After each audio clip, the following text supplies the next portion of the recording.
என்னுடைய பொண்ணு எனக்கு நிறைய மாதிரி இருக்கா, என் பொண்ணுக்கு கல்யாணம் நடக்கிறது, பையனுக்கு உபநயனம் பண்றதா இருக்கேன். அதனால நீங்க தயவு செஞ்சு கொஞ்சம் தினம் கொடுக்கும். உங்களை எல்லாரும் கண்ணன் கண்ணன்னு சொன்னா யார்கிட்ட சொன்னாலும் தாசர் கேட்டாரு.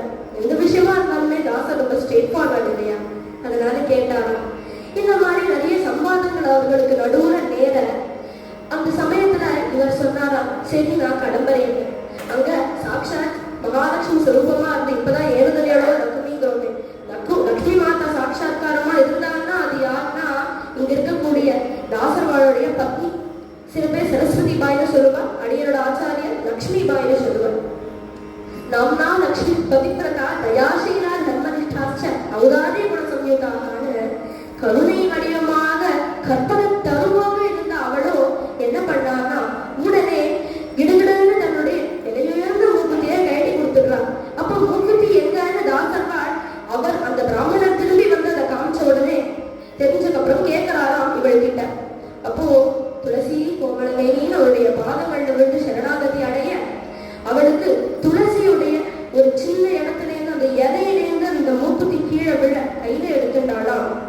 அந்த மூக்குத்தி எடுத்துட்டு போய் இதோ இருக்குன்னு சொல்றாளாம். அது வரைக்கும் அவள் ஒரு தினம் கூட வாழ்க்கையில போய் சொன்னது கிடையாது. அபியங்க ஸ்நானத்துல தலைமுடி கச்சே அவருக்கு வச்சிருந்தேன்னா சொல்லிவிட்டான். பகவானுடைய கிருப்பை, துளசி மாதாவுடைய கிருப்பை, ஏன துணியோட லக்ஷ்மிங்கிறோமே லக்ஷ்மி மாதாவோட கிருப்பை அவளுக்கு அந்த மௌத்திகம் கிடைச்சது. மௌத்திகத்தை எடுத்து தாசர் வாழ்கிட்ட கொடுத்தா தாசர் அதை பார்த்தாராம். யாராவது ஒருத்தரா இருந்தா எங்களுக்கு என்ன கேரட் இது 22 கேரட் 24 கேரட்டா வேறு சார் வாங்கலான்னு கேட்போம். ஆனா தாசருக்கு வேற என்னமோ தெரிஞ்சுதான். அதை முட்டு பார்க்கச்சு அந்த மௌத்திகம் டைமண்ட் மூக்குத்தி இல்லையா, அதோடைய ஒரு ஜுவலிப்புல அவருக்கு ஷீராப்தி தெரிஞ்சுதான். நம்மளுக்கு அந்த டைமண்டோட விலை தான் தெரியும், இவருக்கு ஷீராப்தி சாகரமே தெரியாது. மூக்குத்திய பார்த்தாராம்.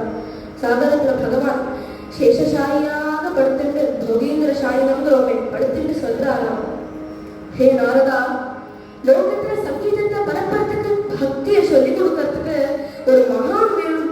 அந்த மகோன்னதமான அவதாரம் உங்களோடதுதான்.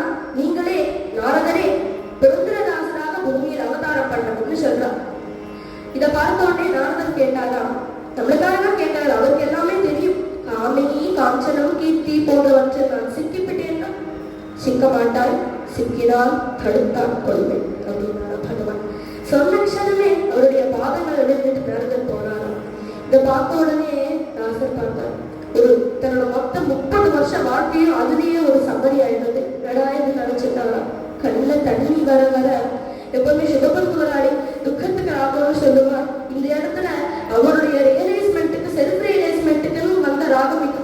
சிவபந்துவராடியில பாதாராம், மோசமா போயிட்டேனே பாடுறாராம். உண்மையில அவர் மோசமா போகிற பக்த ரத்தம். வாழ்க்கையில அவர் எப்படிப்பட்டவருங்கிறத நம்ம போக போகதான் பார்க்க போறோம்.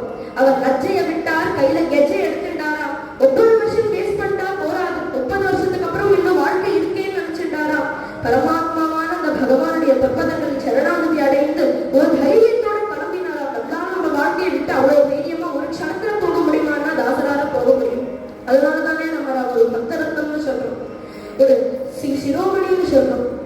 அப்படிப்பட்ட ரத்தமான புரந்தரதாசர் பாட ஆரம்பிச்சார்.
Thank you.